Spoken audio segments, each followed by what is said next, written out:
میدان کربلا میں کرامات کا ظہور۔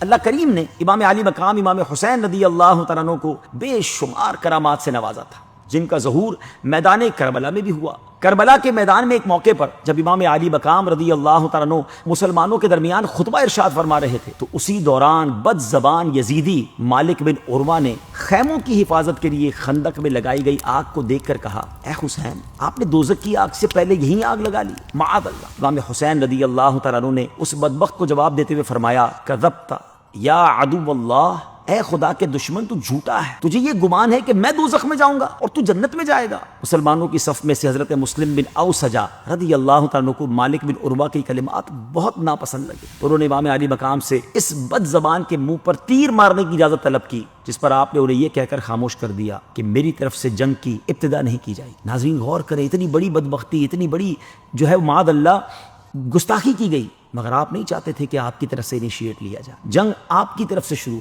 یہ کہہ کر اب حضرت امام علی مقام نے بارگاہ الہی میں اپنے ہاتھ پھیلائے اور عرض کیا کہ یا رب، عذاب نار سے قبل سے دنیا میں آتشی عذاب میں مبتلا فرما۔ حضرت امام حسین کا بھی یہ کہنا تھا کہ اس بدبخت کے گھوڑے کا پاؤں ایک سوراخ میں گیا، جس کی وجہ سے وہ گھوڑے سے گر گیا اور اس کا پاؤں رکاب میں الجھ گیا، پھر گھوڑا اس کو لے کر بھاگا اور آگے جا کر آگ کی خندق میں اسے ڈال دی۔ معاذ اللہ، امام حسین پر آگ کی بات کر رہا تھا، مگر آپ کی جو دعا تھی اس کا اثر یہ ملا کہ ہاتھوں ہاتھ وہ آگ میں جا کر جل گیا۔ اس پر امام حسین نے سجدہ شکر ادا کیا اور اللہ عز و جل کی حمد و ثنا بیان کرتے ہوئے بلند آواز سے، جس سے دونوں لشکر سن سکیں، دعا فرمائی، یا اللہ، ہم تیرے حبیب علیہ الصلوۃ والسلام کے گھر والے اور ذریت یعنی اولاد ہیں، ہم پر ظلم کرنے والوں کے ساتھ انصاف فرما۔ اسی دوران دشمنوں کی صف سے ابن اشعث نامی شخص نے کہا کہ آپ کو حضور علیہ الصلوۃ والسلام سے کیا نسبت ہے؟ اس کی اس بے ادبی کی وجہ سے امام حسین کو بہت تکلیف پہنچی۔ آپ نے بارگاہ الہی میں عرض کیا، اللہ، ابن اشعث نے میرے نسب پر جرح کی ہے اور یہ مجھے تیرے پیارے حبیب علیہ الصلوۃ والسلام کا بیٹا تسلیم نہیں کرتا، یا اللہ اس بد زبان کو فوری عذاب میں گرفتار فرما۔ اس دعا کے بعد اس بے ادب کو قضائے حاجت کی ضرورت پیش آئی،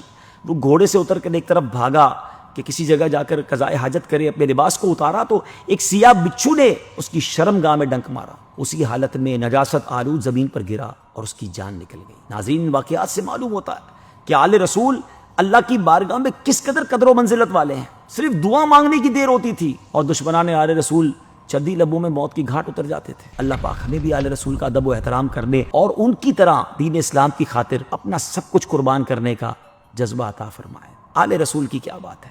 آج کے دور میں بھی اگر سید صاحبان آپ کے قریب ہیں، ادب کیجئے، دعائیں لیجئے۔ کیوں؟ اعلیٰ حضرت لکھتے ہیں نا، تیری نسل پاک میں ہے بچہ نور کا، تو ہے عین نور، تیرا سب گھرانہ نور کا۔